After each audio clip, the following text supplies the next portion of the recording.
We anticipate having quorum this afternoon. We'll wait a little while for remaining commission members to arrive. We do anticipate having 6 people present this afternoon for the meeting, if you can bear with us.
Mr. Chair, the time is now 3:06. You have quorum.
I'd like to welcome everyone to the Urban Design Commission meeting this September 22nd.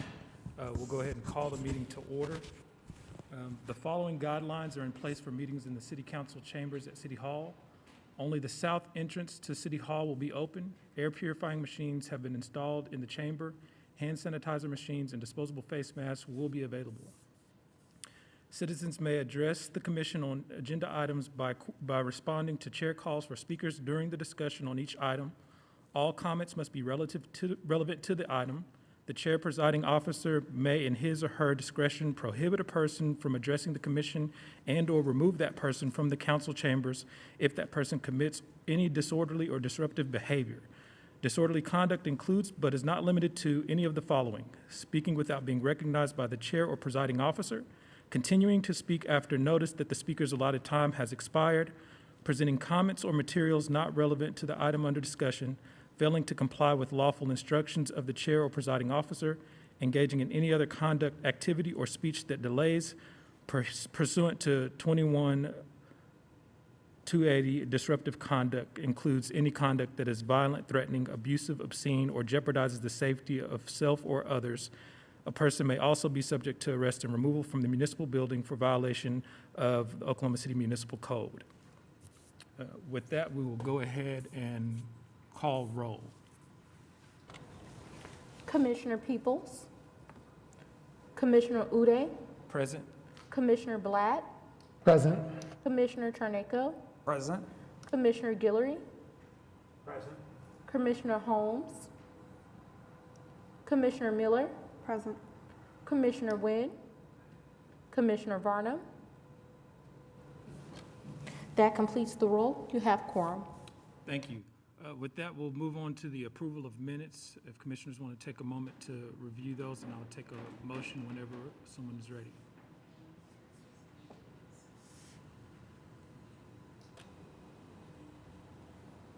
I'll move to approve the minutes. I'll second it.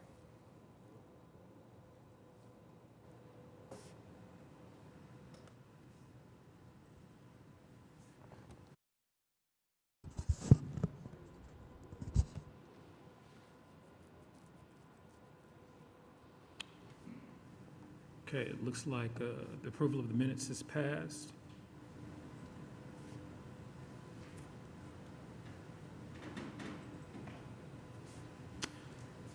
We do not show that we have any current continuance requests. We'll move on to the consent docket. The first item is UDCA 21-00032, if staff wants to give us a report there. Yes, Mr. Chair, the three items that are on the consent docket for you this afternoon are taken as a group, and if no one wants to call them off consent docket for individual consideration, the commission should consider taking action to make a motion and a second on approval of the consent docket. We'll take a motion. Motion to approve the consent docket. Second.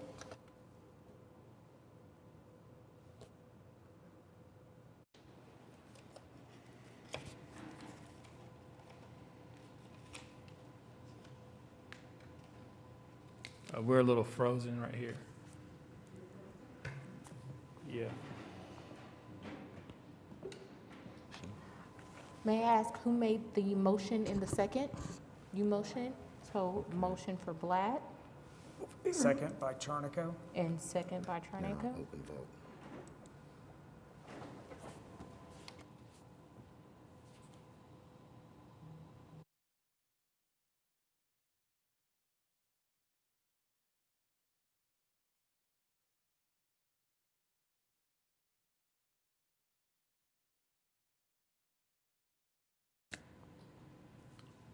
Looks like we've got them plugged in here, but it's not populating. You can do a voice vote.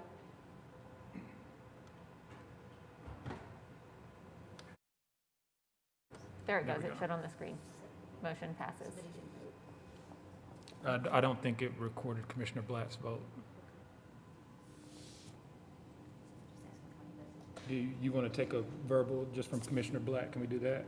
You can count me as an aye. Commissioner Blatt? Aye. You're, Aye. aye. So yes.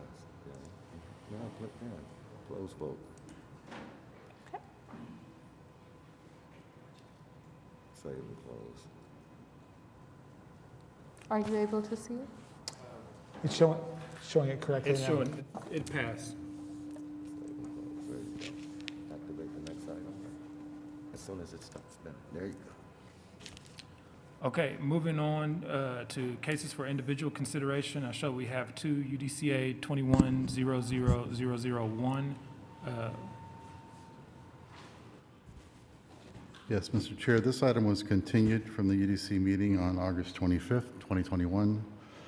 At that meeting, there was quite a bit of discussion amongst the commissioners themselves, as well as representatives from the applicant and the neighborhood regarding concerns over the proposed variance request for the front yard on Northwest 8th Street.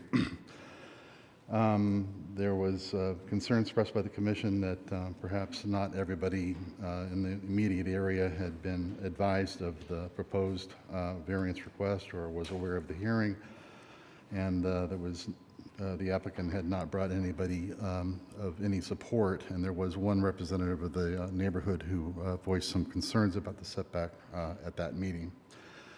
Because of those concerns, and the applicant, I think, was asked to perhaps talk to the neighborhood and see if they can bring some representatives supporting the request, the application was continued to this meeting. At that meeting also, there was some discussion by the commission about a variance request that was initially proposed at 7th and Dewey. And that request was ultimately withdrawn because the project was moved further back from the 7th Street frontage to meet the setback. And we've kind of given you in the staff report an overview of the essence of that particular case and how it relates to this proposal for your consideration in deliberating on this item. Staff is still recommending approval of the variance and the project, and that you would provide a recommendation of approval to the Board of Adjustment on the variance request. We're prepared to respond to any questions that the commission may have. Is the applicant present? Yes, sir, Mr. Chair. David Box, 522 Colcord Drive. Here on behalf of the applicants that are also here with us, I'm handing out two documents, one of which contains 4 images. So as staff said, you know, This is a project that was already approved. The design of the project has not changed in any manner. Once the project was approved and my client was beginning to move forward, it was discovered that there is an encroachment from the house to the north that encroaches, that forces us to move this approximately 6 feet, which makes our setback about 8 feet, 8 inches. The first image well, we'll start here. On the packet that has the 901 North Francis, what I'd like to do is walk through this briefly. If you turn to the second page, I think it's important to note, we're orienting to the east, and so it's really kind of a side yard setback there, and we're 34.4 from the curb.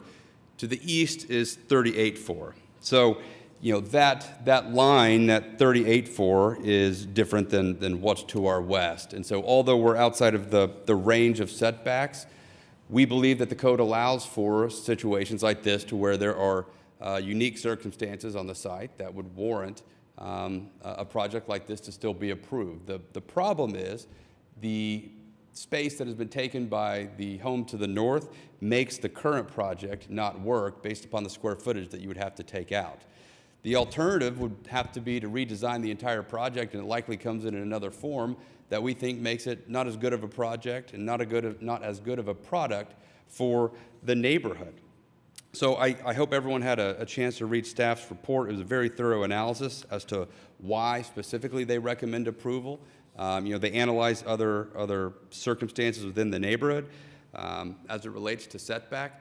And so because of the orientation of the project, because of the unique factor of the encroachment that exists to our north that we have nothing to do with and can't remedy, we believe this is still the best product and project for this subject tract. And because of that, we're seeking relief from you in the form of a recommendation to the Board of Adjustment for a variance to that setback at such time that we will seek the ultimate relief from that. But again, in terms of the design of the project, but for the setback, nothing has changed. It is the same project that was previously approved by this body.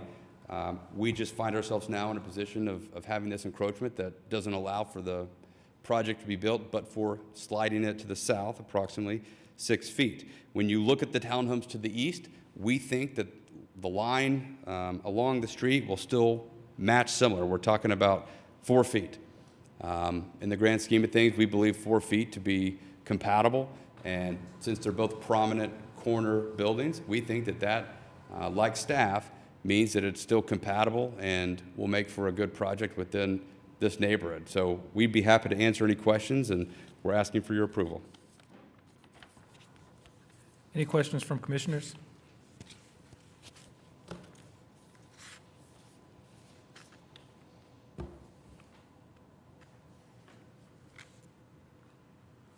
Mr. Box and Michael, you can answer this as well. Is there any particular perspective where somebody could stand at and tell a discernible difference in that setback that would cause a feeling of disharmony in the community or in that neighborhood? Well, there's an exhibit in the attachments that shows how this would line up with the other homes that are on the north side of 8th Street, east of the project.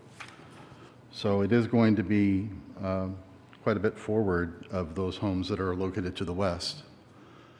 As the applicant noted, it will be very close to being in line with the homes that are, the townhomes that are under construction at the northeast corner of Francis and Northwest 8th, because those homes were in 2018, when they were approved, subject to a slightly modified version of this setback requirement, because they were not considered one-family homes or two-family homes. They weren't subject to the range setback, and instead they were subject to a maximum 10-foot setback.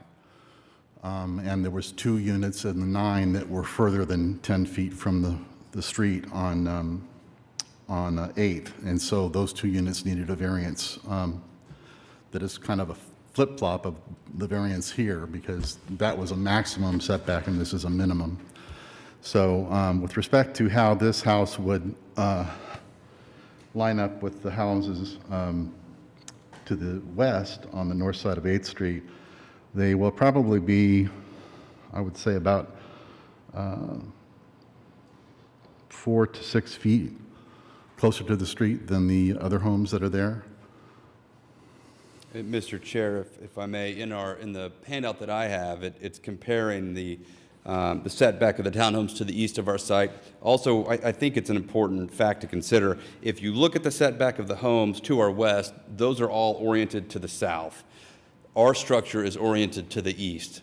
And so it's going to orient in a different manner that I don't think is going to create the incompatibility.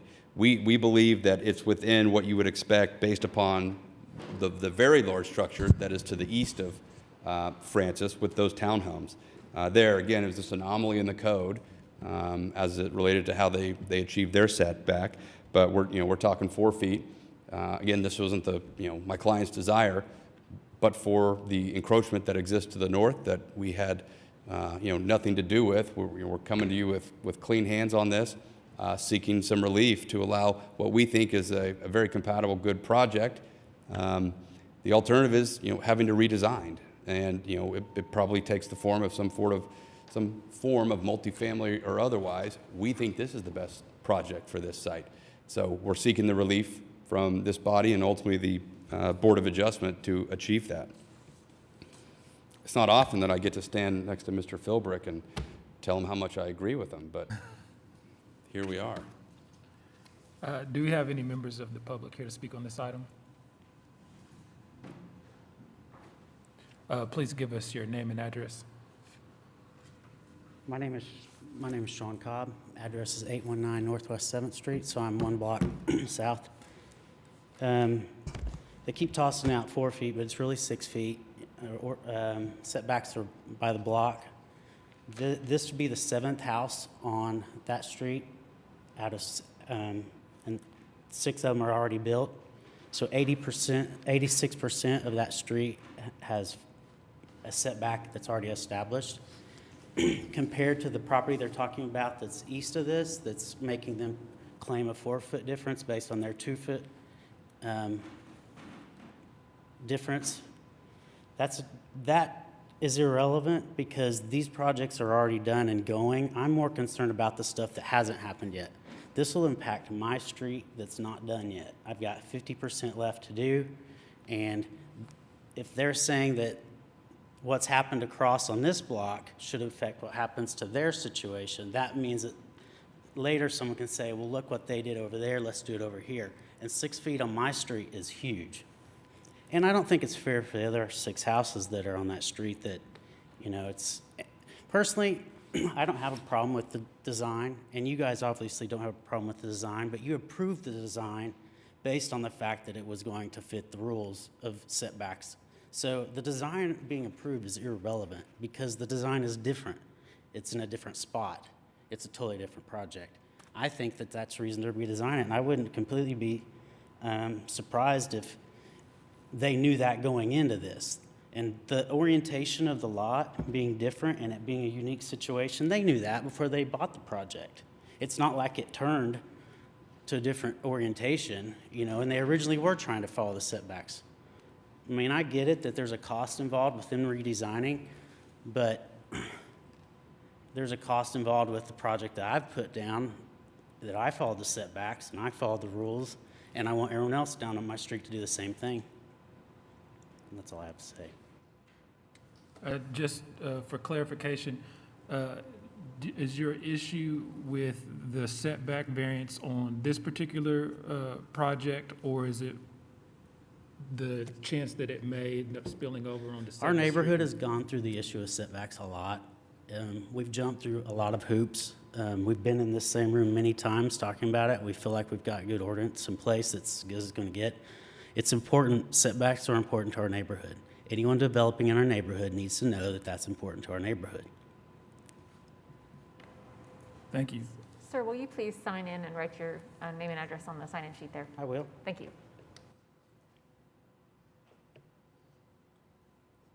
Have any other members from the public wanting to speak on this item? Comments from commissioners?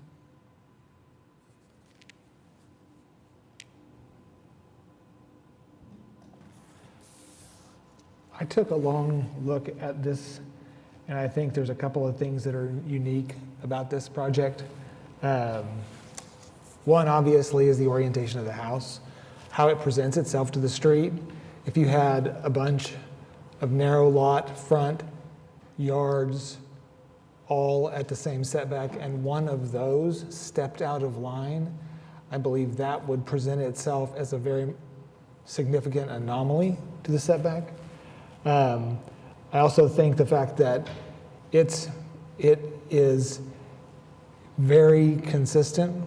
I realize that the setbacks are based by block, but it does seem like in a bigger picture, how it relates to across Francis, it does come into play whenever I look at it, because that's how the either you're coming to Francis or you're coming from Francis, and the two are relating together.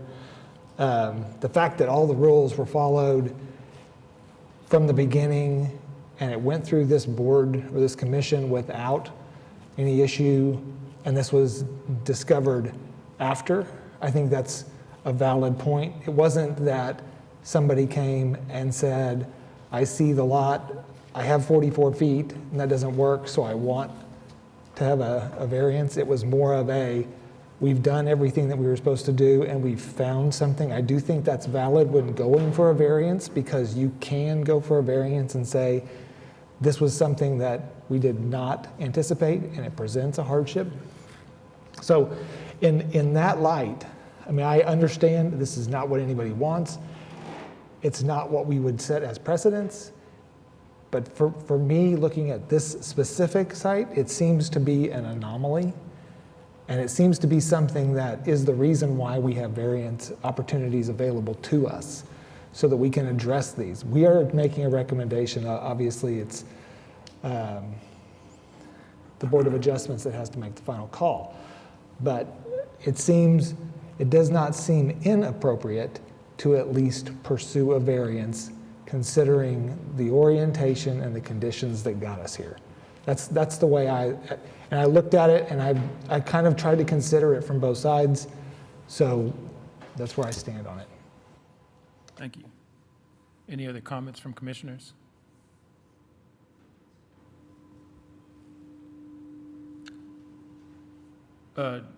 Sir, did you want to speak on this item? Yes, sir. Would you sign in and give us your name and address? My name is Steve Mason. I live at 824 Northwest 8. I apologize for 3:30 on my calendar, so this is my mistake. I'm sorry I'm late.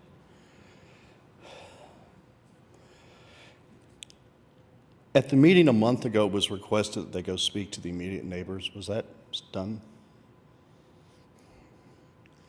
They were supposed to go, the commission said, go talk to your immediate neighbors on 8th Street and ask them to sign off on it. Did that occur? Michael, can you speak to that?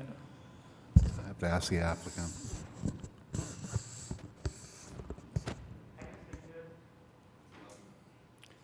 Because I remember that was a direct request from this commission, or suggestion.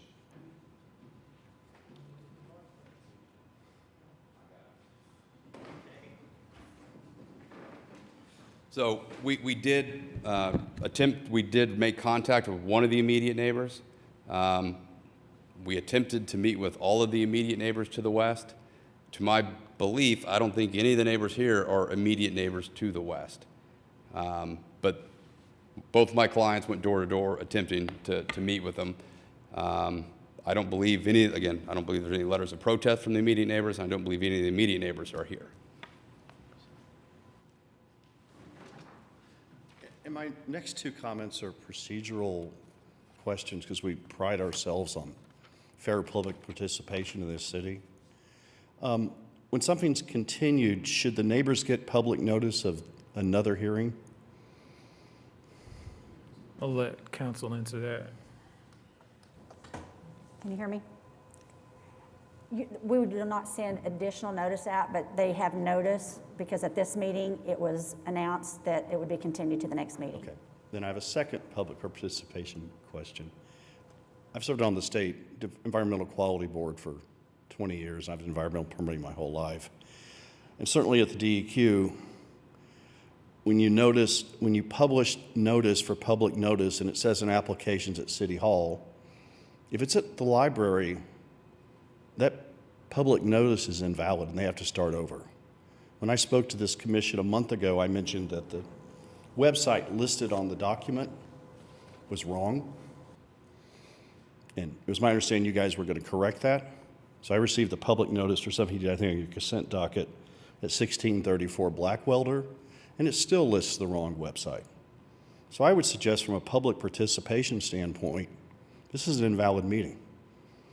Because how can the public participate if the website they're supposed to go look at an application at is wrong?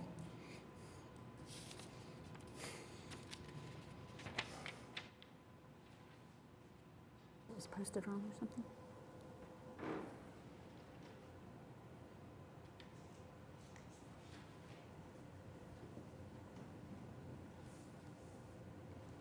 I have no direct knowledge that anything's posted wrong, so I don't know for sure what he's referring to.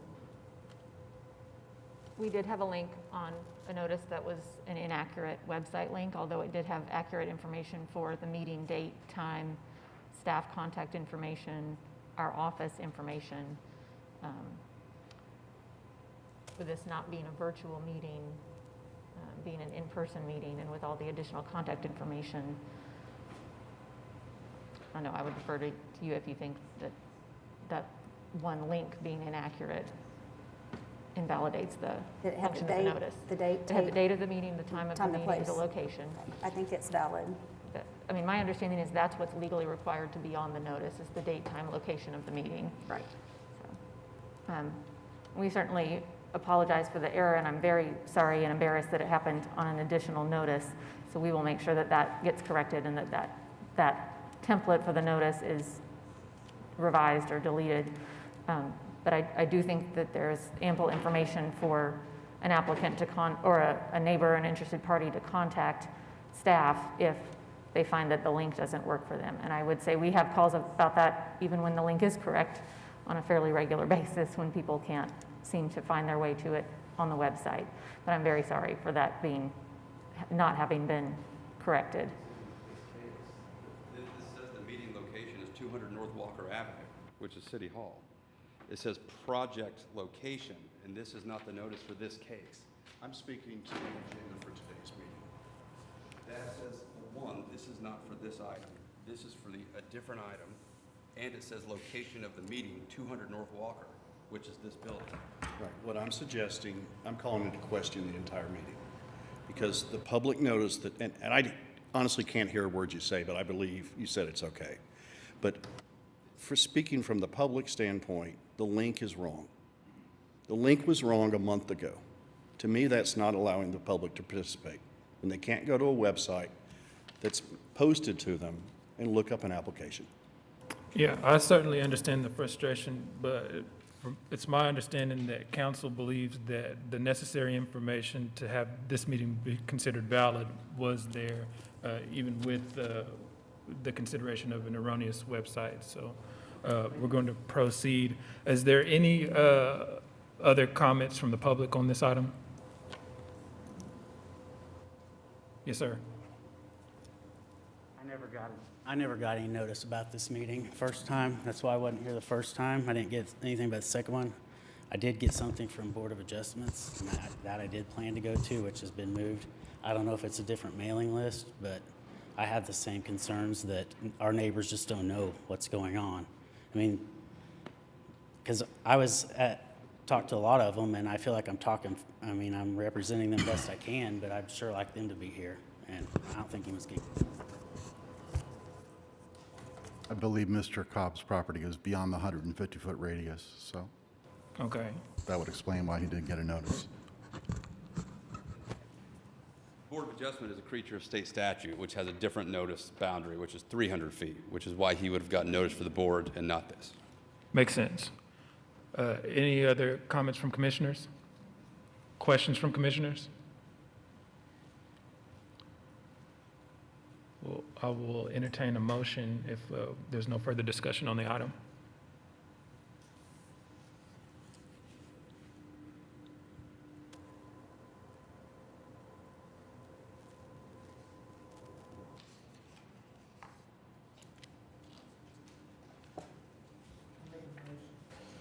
I'll make a motion to approve the application on the basis that the project meets the regulations and guidelines of the Downtown District Design Zoning Ordinance as referenced in section C and D of the staff report, with the condition that the applicant shall obtain a variance from the Board of Adjustment from the front yard setback requirement. There's been a motion. Is there a second? I second. Second by Commissioner Wynn.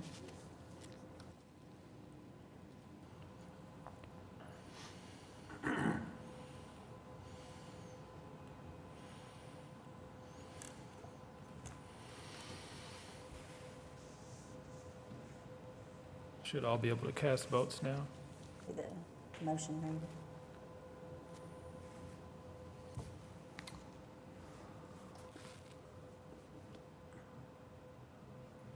The motion has passed.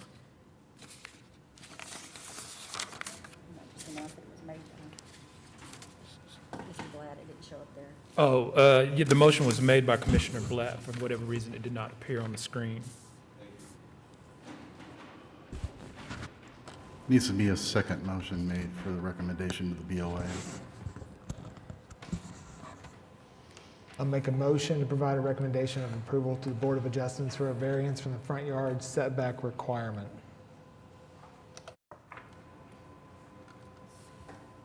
Motion by Commissioner Blatt. Is there a second? A second. Was that Commissioner Wynn? A second by Commissioner Wynn. Please cast your votes.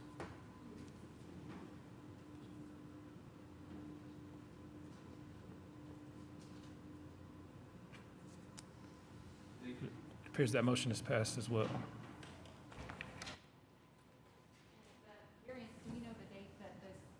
I'm sorry, do we know the date that this goes to Board of Adjustment? Okay, so this will be heard additionally by Board of Adjustment. They'll have the final action on granting the variance. So that is an additional opportunity for anyone who still has concerns to be heard. October 7th is the date for the BOA. Thank you. Moving along to our next case for individual consideration, UDCA 21-00019. Michael, if you want to give us a report on this one. Yes, Mr. Chairman, this is an item that was continued from the July 28th UDC meeting. The applicant has a situation where a tenant in the building apparently had painted some natural stone above the storefront on the face of, facing Northwest 23rd Street, and also some black paint on the edge of the metal canopy that is over the sidewalk area. They were cited for that violation for painting that area without approval, a certificate of approval. And in fact, there is a policy, a couple policies actually in the Building Conservation Rehabilitation Guidelines that speaks to encouraging not painting masonry that has not already been painted. For that reason, we have taken the stance at staff level that this paint should not be allowed to be approved by the commission, but it instead should be required to be removed. The problem we've run into is that there's some difficulty finding people who have the expertise and the knowledge and methodology to safely remove that paint without damaging the stone.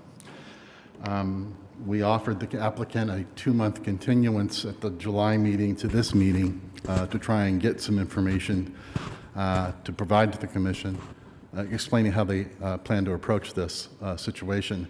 At this point, they have not provided us any new information, and they have requested a continuance. We don't know what progress they've made. They haven't shared any conversations they've had with experts in the field to date. They have requested, I have had a conversation with them via email earlier this week, and they have requested a 30-day continuance to the October meeting. However,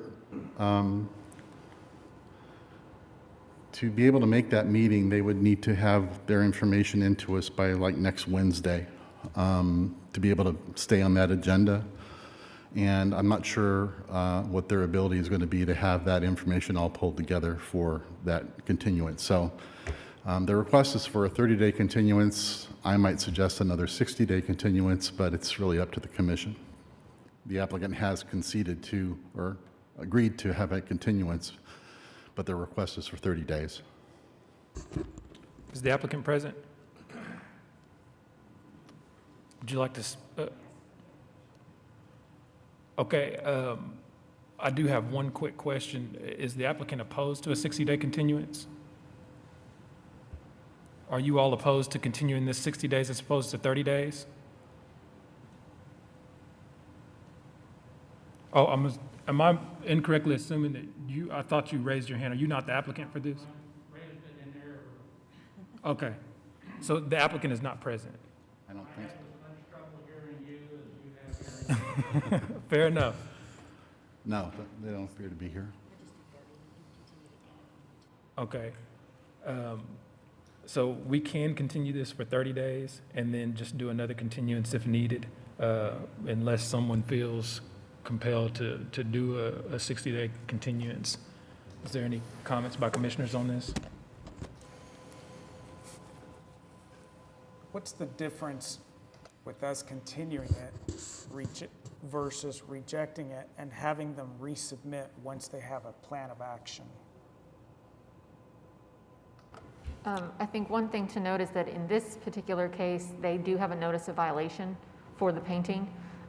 As long as they are working with the commission and with staff towards a resolution of that notice of violation, code enforcement kind of hits the pause button. If their CA, if they no longer have an active application for a CA, then code enforcement would, as I understand it, would reinitiate the code enforcement action. So as long as they are making an effort to work toward getting that CA, we tend to keep those types of cases open. But it doesn't seem like there's been a good faith effort here. So, to some extent, how do we get their attention? And rejecting it may be the only way to do it.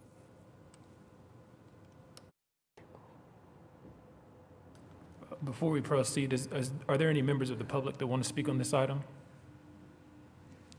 Yes, please approach the podium and sign in and give us your name and address.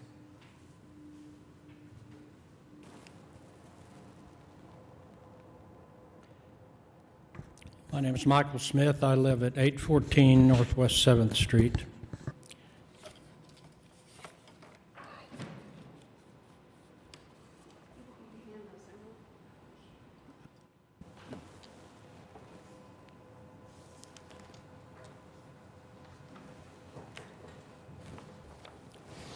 From around 2002 through 2011, I leased space for two businesses, Design Resources and Uptown Windowware, from Mr. Kenneth S. Park, one of the applicants listed in the application pending today.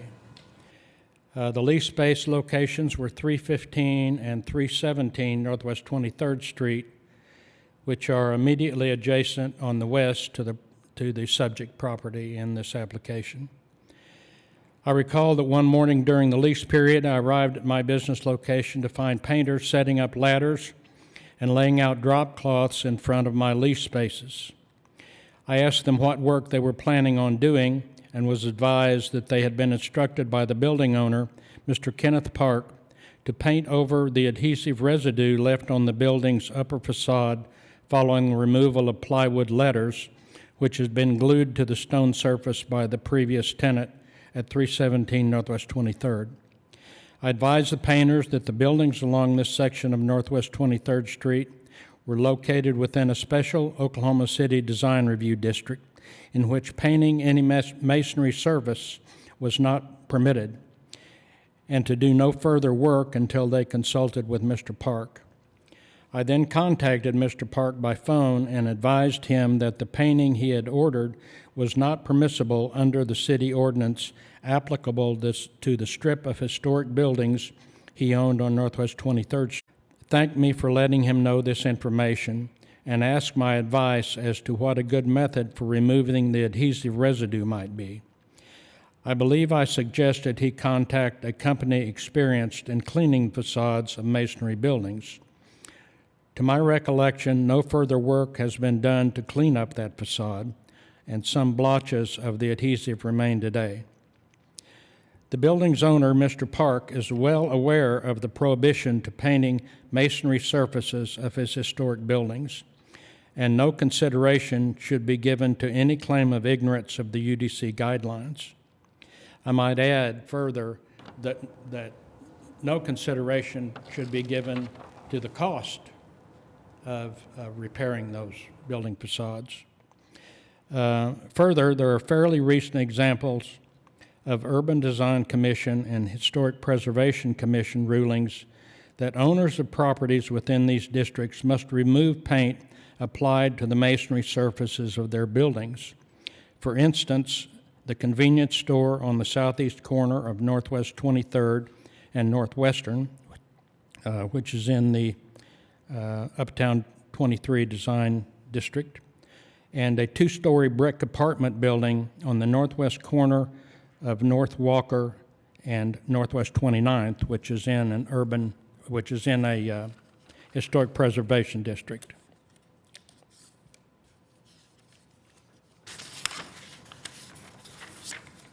I respectfully request that this commission deny the application before it, instruct the property owner to remove the offending paint from the masonry of the historic building in question. Further, I request the commission caution the building owner to contract with a company of considerable experience in doing the necessary work, and present an executed contract with such a company, along with the company history and multiple references to this commission for approval before beginning any work. Finally, I request that the commission use every means at its disposal, including fines and other financial penalties, to ensure the work of removing the offending paint from the facade of this historic building is accomplished properly and with the least possible delay. Thank you. Thank you, Mr. Smith. Is there any other members of the public that wish to speak on this item?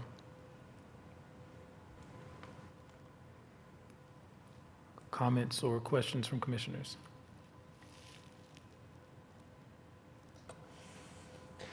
I agree with what Mr. Smith is saying. I think it's just as important for the paint to be removed appropriately as for ultimately its removal in general.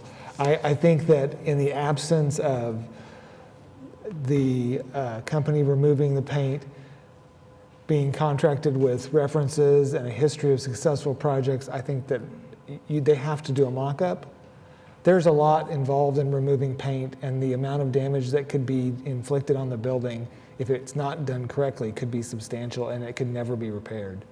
So independent of whether or not a continuance is granted, I think all of those things would come up and would be very valid to state and be demanded by this commission. So I would be in favor, if a continuance was granted, I would be in favor of 30 days only and not 60, only so that if it's not done at that point, they were at least given notice, and then at that point then it's denied so that it can go to the next level. But I do think that it's extremely important that they don't just start removing paint, because the ways that it could be removed could be catastrophic.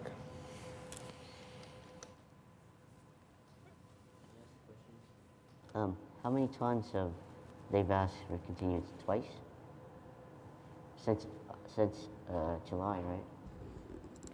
How many times what? Have they asked for a continuance on this? Well, I mean, we asked them to submit the documentation with their original application, which being on the July agenda would have been submitted in June.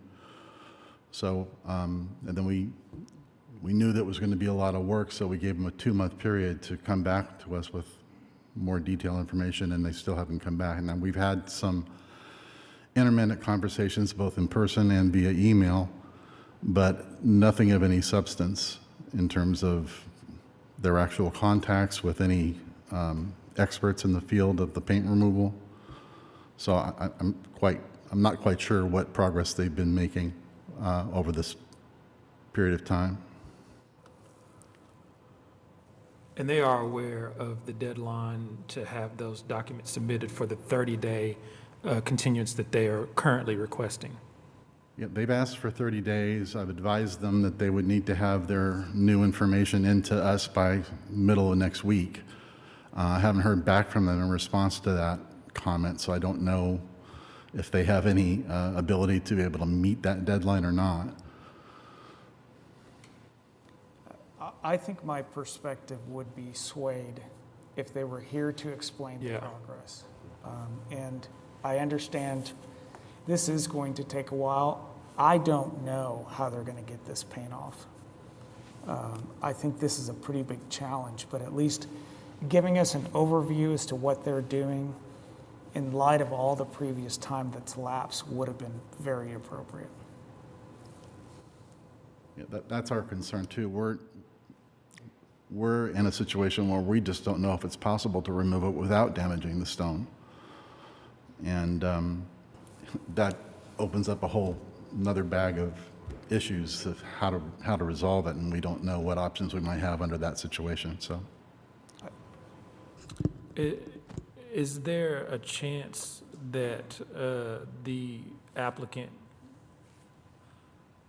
lacking any type of stipulation from this commission, is there a chance that the applicant can legally go out and attempt to remove the paint themselves prior to coming back to seeing this commission? he painted it without our permission, so, yeah. I think any additional work done would be, you know, that much more of a violation. It would just be kind of tacked on with the existing. Yeah, I'm just trying to, as we consider options here, trying to determine the efficacy of us placing stipulations on what work can proceed or not proceed. I believe that this is within the jurisdiction of this commission for us to make those type of stipulations. I just wanted to know if we would have to do that here in order to keep them, in order to prohibit them from taking any further action on the building. Yes, so they would need to have a certificate of approval to remove the paint. They would need to have a certificate of approval to paint over the paint. So anything like that would require additional review and would have to come back. And it is 100% of the front elevation, so that just painting that in general, even if it was a previously painted building, would require commission review. I staff the HP Commission as well, and they see painted masonry on a fairly regular basis. And sometimes there's no solution, but often there are many, many products out there, commercially available products for the removal of paint from masonry that are specifically for preservation, restoration purposes, that are specifically for different types of stone and brick and masonry. And there are professional representatives for the companies that make these products that will work with you, that will consult with you about your property and the condition of the stone and the type of paint that was used and whether or not they'll be able to remove it. So, in talking with Michael about this case and this property, I think we both feel like at a minimum, it's necessary to see that some of that research has been done and not just to say, we don't think we can get the paint off. And that's very, in my experience, that's very doable research. They're ready and waiting to answer those phone calls and respond to those emails and help property owners to figure out what they can do to get paint off of stone. So,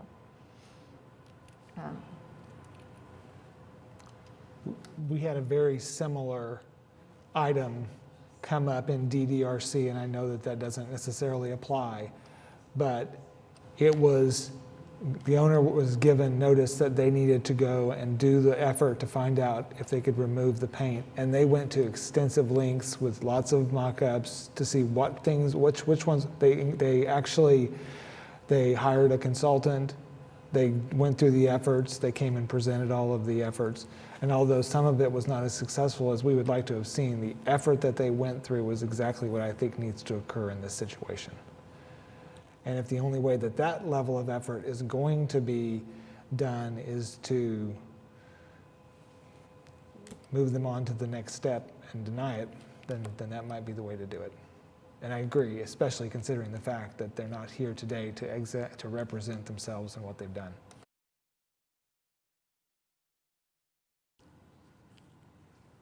Any other comments? I think we're ready to take a motion. I would like to put forward a motion to deny the application on the basis that the project does not meet the regulations and guidelines of the Building Conservation and Rehabilitation Guidelines for Oklahoma City as referenced in Section D of the staff report. I'll second. Is that denial with or without prejudice? Speaking to whether or not they have to reapply, pay a new application fee to start a new application? Yes. So with prejudice means that they cannot reapply for this, they cannot resubmit an identical application for, I believe, a year. They could reapply with new information, such as documentation of their effort to remove the paint. Without prejudice means they could turn around and reapply tomorrow with exactly the same application. So in this case, with there being a notice of violation that's active, it probably makes sense to deny it with prejudice. And that way, if they do want to come back, they're going to have to provide additional resources. Is that in our ordinance? I don't, with prejudice and without, I don't think we have that, do we? Oh, actually, that Is is HP. I That's don't know. HP. I don't think Does UDC have with and without prejudice? Do you typically I'm do that? sorry, I with didn't it? hear. Does UDC have with and without prejudice as part of the denial? Am I just I don't carrying believe- that over? I think that may be a motion that's in there, Princess, from HP Commission. I think it's just a straight denial. Sorry, I just Yep. shared I don't lots think of we have that. unnecessary information with you. Okay, so we have a motion by Commissioner Charnico and a second by Commissioner Black.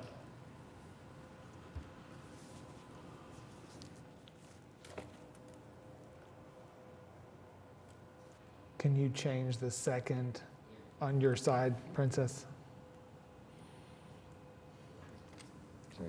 Yeah, the second should be Commissioner Black.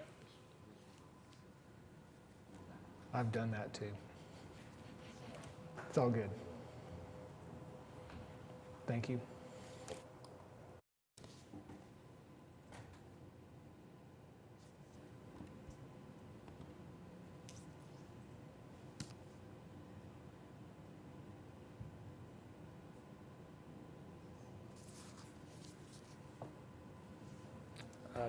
I did not get an option to vote, but my vote is affirmative, yes.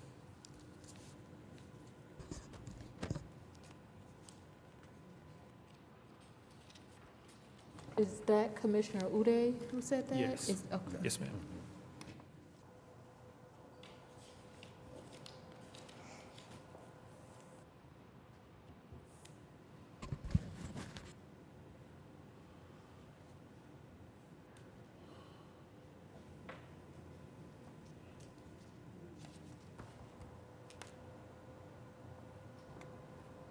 I think I'm frozen again.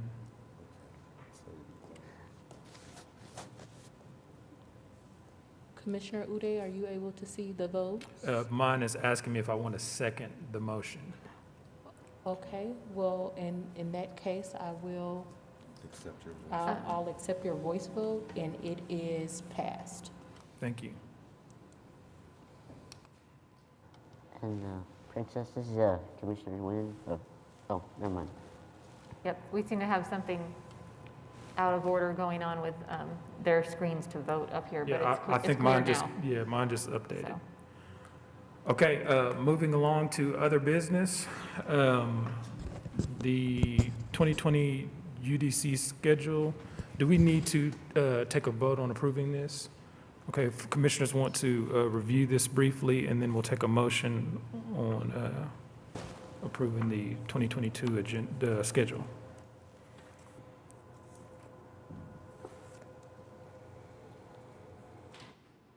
I'll make a motion to approve the 2022 UDC schedule.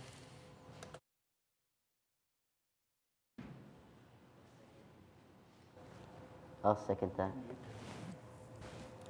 They denied it. They denied the request, so they'll be going into code enforcement protocol. Okay, all right, thank you.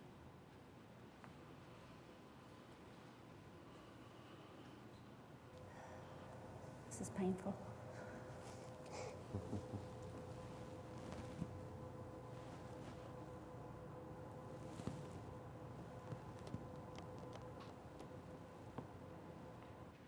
I think some of us don't have the option to cast a vote yet.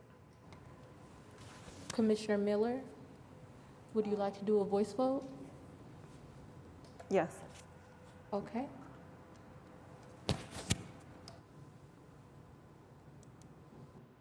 Got everybody?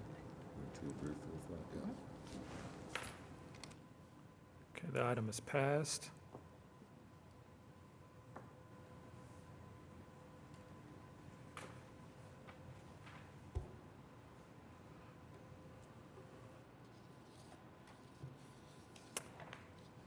And moving on to communications, does anybody have anything that they would like to discuss or pull out on the administrative approval report? It's my understanding that these have already been approved by staff, so it would just be discussion.